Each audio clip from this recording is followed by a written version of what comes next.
Žinot, brangieji, kaip viešpats šiandien jūs vadina mylimaisiais. Ne kažkokiais blogais, nedorėliais, o mylimaisiais.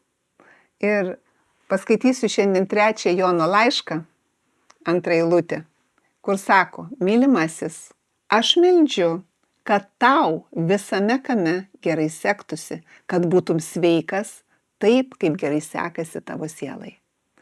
Šiandien viešpats sako, kad jis meldžiasi, kad mums taip gerai sektųsi, kaip sekasi mūsų sielai. Viešpats aiškiai sako ir rodo, kaip jam svarbu, kad gerai sektųsi. Bet būtent tą sėkmę sulygina su siela, mūsų sielinė emocinė dalim, mūsų jausmais, mūsų proto, mūsų mintimis, mūsų sielinė dalim.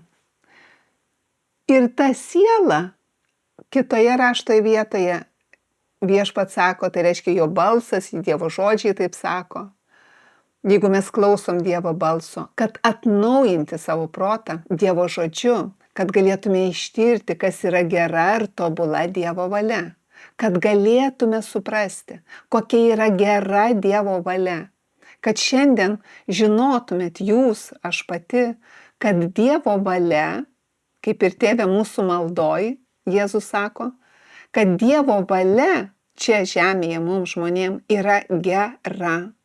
Nors pilna vyksta tikrai sunkių aplinkybių, vyksta karai, įvairiausi susiskaldimai ir net nereikia iki karų nueiti, šeimoje, darbe, yra įvairiausių sudėtingų aplinkybių. Bet suprantat, Dievas meldžiasi pats mus užtarė ir nori, kad mums gerai sektųsi, taip kaip sekasi mūsų sielai. Dievas yra už tai, kad mes gyventume čia žemėje ramų, dievotą gyvenimą.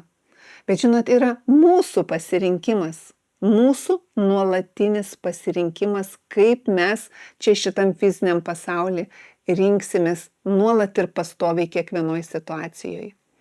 Ir mes galim rinktis tik tai, kaip Dievas sako, tik savo mintis ir protą kreipdami į Kristų, žiūrėdami savo žvilgsnį kreipdami į Kristų, kuris aiškiai sako, kad yra mūsų gelbėtojas, mūsų pagalba, mūsų skydas, mūsų gydytojas, mūsų aprūpintojas, tik į viešpatį žiūrėti, suvokiant, prisimenant, kad viešpats meldžiasi, kad tau, čia aiškiai sako, kad tau visame kame, visose aplinkybėse taip gerai sektųsi, kaip sekasi tavo sielai. Vadinasi taip, kaip tu mąstai. Ir dar prideda, kad būtum sveikas. Viešpats nori, kad mūsų kūnai būtų sveiki. Bet kad jie būtų sveiki, mes turėsim tinkamai pasirinkti. Mes negalėsim gerti nuo ryto iki vakaro limonado arba arbatą su cukrum arba valgyti vien tortus ir pyragėlius, nes mes turim Kristaus protą ir mes žinome, kas yra sveikata, kas yra sveika, kuo sveika maitinti kūną, kad jis būtų sveikas. Bet be abejo, mes prisimenam Dievo balsą, Dievo žodžius, kad viešpats sako, kas džiovina kaulus, liūdnos mintys, sako, džiovina kaulus, liūdnos mintis. O linksma širdis, sako, yra kaip eleksyras, linksma širdis. Kai tu, vadinasi, kitą guodi, pakeli, įkvėpi, taip, kai lauki gerą, tai reiškia pasitiki viešpačiu, tai reiškia taip, kaip tu savo mintise suvoki aplinkybės. Nes Dievas labiausiai nori, kad mūsų mintis, protas, mūsų elgsena atitiktų Dievo mintis. Ir žinot, tada aplinkybės mūsų tikrai negąsdins, jeigu mes atitinkamai aplinkybėse būsime įsitikinę, vidiniu savo įsitikinimu, kad ta situacija išeis man į gerą. Jeigu aš turėsiu vidinę tokią nuostatą, kad ir kas bebūtų viešpatie, aš žinau, kad tu šitoje aplinkybėje esi su manim ir kad tu padedi. bet atitinkamai aš elgiuosi. Aš priimu pamokymą, aš klausau išmintingo patarėjo, taip. Aš žinau, kad jeigu ir labai sunki aplinkybė, aš neisiu išgerti ten ar vyno, ar kokių raminamųjų, be saiko negersiu, nes jie neišspręs mano klausimo. Aš žinau, kad mano situaciją ir mano klausimą Viešpatie tu sprendi. Ir kai ateina mintis apie tą pačią ir tą pačią situaciją, ypač blogą, aš savo mintis nukreipiu į tai, kad Viešpatie tu esi dabar su manim. Tu pats meldiesi, kad visame kame man sektųsi, kad aš būčiau sveikas, Viešpatie, aš dėkoju tau, nes aš žinau tavo valią, tu pats meldiesi, kad man, kaip ir čia sako, kad tau visame kame gerai sektųsi. Žinot, nuo pat ryto, jeigu jūs kai tik nubundat, iškart pradėkite dėkoti Dievui. Viešpatie, ačiū tau, kad tu meldiesi už mane. Šiandien tu užtari, Viešpatie, mane, kad tu džiaugiesi dėl manęs. Viešpatie, ačiū tau, kad tu mane išsirinkai, Viešpatie, kad tu meldiesi už mane, kad visame kame man šiandien sektųsi. Ir dėkojam Dievui, kad jis laimina šiandien jūsų šitą dieną, kad jis yra su jumis, jūs tapatinatės savo mintimis ir protu šiandien su Viešpačiu. Tai reiškia, kad ieškote Dievo karalystės, Dievo pažinimo, o visa kita, Viešpats sako, bus pridėta, kad ir kokia sunki aplinkybė, kad ir kokia sunki situacija. Viešpatie, aš pasitikiu tavim. Pasitikiu. Ta pati savo elgesiu rodau ir bendradarbiam, ta pati mato mano vaikai, ta pati mato mano šeimos nariai, kad jūs nepanikuojat aplinkybei, neišsigastat, nenuolat problemą šitą kalbat ir, pavyzdžiui, nekeikėt kaimynų, nesakot, kaip blogai ir dabar neišsispręs klausimas, bet jūs nurimstat ir suprantat, kad viskas bus gerai. Viskas bus gerai, nes Dieve, aš pasitikiu tavim. Aš elgiuosi dabar taip tinkamai. Pagal kiekvieną situaciją rašte yra nurodytos konkrečios vietos, ką aš turiu daryti.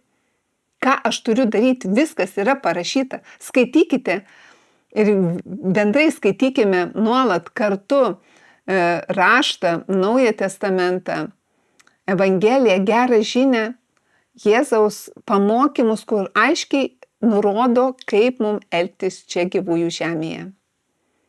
Ir dėkojam Dievui, kad jis yra geras mūsų gyvenimo prižiūrėtojas, kad jis pats meldžia už mus, kad visuose reikaluose, visame kame mums sektųsi taip, kaip sekasi mūsų sielai. Svarbiausia, saugok, už viską sako, visus savo stropumus saugok savo širdį, tai reiškia savo mintis, nes iš mūsų minčių ir proto tai įkrenta į mūsų vidų, į mūsų vidinį žmogų, vidinį įsitikinimą. Saugok tuos Dievo principus, dėkis juos į savo vidų, kad aplinkybėse nereikėtų vargti ir vartyti raštą ir skaityti, kas parašyta, o tu jau žinotum iš vidaus, ką Dievas sako. Jeigu išgirstat blogą žinią, žinot, kad pirma žinia ne paskutinė, aiškiai raštas sako. Pirma žinia ne paskutinė. Tvirta tegu būna tavo širdis. Jono 14:1 sako, tegu nebūkštauja tavo širdis ir neįsigasta. Tikėk Dievu, tikėk manim, Viešpats sako. Taigi, jeigu ir išgirdau blogą žinią, diagnozę, ar gavau kažkokį kitokį pranešimą, nebūkštaus mano širdis, nes Viešpatie, aš pasitikiu tavimi. Aš žinau, kad tu dabar su manimi ir padedi. Ačiū tau, Viešpatie, kad situacija sprendžiasi. Tai reiškia, aš nurimstu, nepanikuoju. Ramybė, kuri pranoksta bet kokį supratimą, Viešpats sako, tegu saugo jūsų širdį ir mintis Jėzuje Kristuje. Ir žinot, aš turiu priimti sprendimą, būti ramus, nepanikuoti, neskaluoti klausimų negatyvių, neskaluoti, neiti su visais savaitė ar mėnesiais vien apie tą negatyvą, kur tik nueinu apie tai kalbu. Aš žinau, kad ta situacija sprendžiasi, aš atidaviau Dieve tau ir tu dabar rūpinėsi. Man nereikia transliuoti ten iš eilės visiems žmonėms, bendradarbiam, kaimynam, draugam, kad kažkas nepasisekė ar kas dabar blogai atsitiko. Viešpatie, nes Viešpatie, tu sakai, kas suvaldo liežuvį, suvaldo miestą. Arba kitoj rašto vietoje sako, pasisotinsi savo lūpų vaisiais. Tai vadinasi, jūs žinote. Tokiu būdu reiškia, jūs žinote, ką sako viešpats. Ir tuo vadovaujatės. Ne tik žinote, bet vadovaujuosi. Aš vadovaujuosi. Tai vadinasi, aš suvaldau savo liežuvį. Taip suvaldau savo gyvenimą. Taip pasisotinu savo lūpų vaisiais. O savo lūpų vaisium pasisotinu, jeigu tu kalbėsi Dievo žodžius, jais būsi įsitikinęs, jais tikėsi, tu pasisotinsi. Tai reiškia, tie žodžiai, ta forma, išoriniai žodžiai suformuos išorinį gyvenimą. Bet tau reikės tą daryti, tau reikės kalbėti, tau reikės mąstyti būtent taip, kaip Dievas mąsto.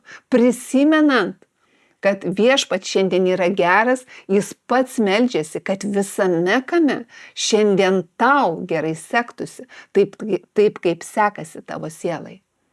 Dėkoju viešpate, kad kiekvienas iš mūsų augame Dievo pažinimu, augame Dievo išmintimi, Dievo ramybė tegu pilnėja mūsų širdise. Ir jeigu mes nuoširdžiai to prašome ir mes tikėjimu priimam, kad tikrai Dievo pažinimas, Dievo nuovoka, Dievo ramybė mūsų širdyje auga. Dėkojam viešpate tau, kad tu prižiūri mūsų gyvenimus, kad tu viešpate meldiesi už mus, kad mums gerai sektųsi. Mes keičiamės viešpate. Ne tik kalbame, bet ir praktiškai keičiamės viešpate. Savo elgesiu esam nuolankus, malonus. Ir jeigu ne visada tokie būnam, mes turim jėgų, atsiprašom, mes ieškom teisingų sprendimų, teisingų patarėjų, teisingos išminties viešpate. Ir žinome, kad kiekvienoj situacijai viešpate tu esi su mumis ir tu mums padedi. Mes tavo išminties ieškom tavo žodžiuose, nes tik tavo žodžiai yra tiesa ir gyvenimas. Taigi, dėkojam, kad mūsų gyvenimai, mūsų artimųjų gyvenimai ir visi mūsų namai čia žemėje priklauso viešpačiui. Kad jis yra prižiūrėtojas, kad jis yra mūsų skydas, mūsų uola, mūsų tvirtovė. Ir tvirtai laikykimės, užtikrintai laikykimės Dievo žodžių išpažinimu. Ir ne aplinkybės kalbėkime su aplinkiniais visais, bet arba patylėkime, arba kalbėkime Dievo išmintį, tai, ką Dievas sako. Tegu įpročiais tampa Dievo tiesa, Dievo žodžiai. Kalbėti su viešpačiu, kalbėti jo žodžius, būnant įsitikinusiais, kad Dievo žodžiai ne šiaip mums palikti, o palikti, kad mes, tikintis viešpačiu, išpažintume Dievo žodžius. Ir jie fokusuotų ir keistų mūsų gyvenimus. Jėzaus Kristaus vardu, kuo geriausios kloties kiekvienam iš jūsų, lauksiu jūsų komentarų ir iki kitų susitikimų.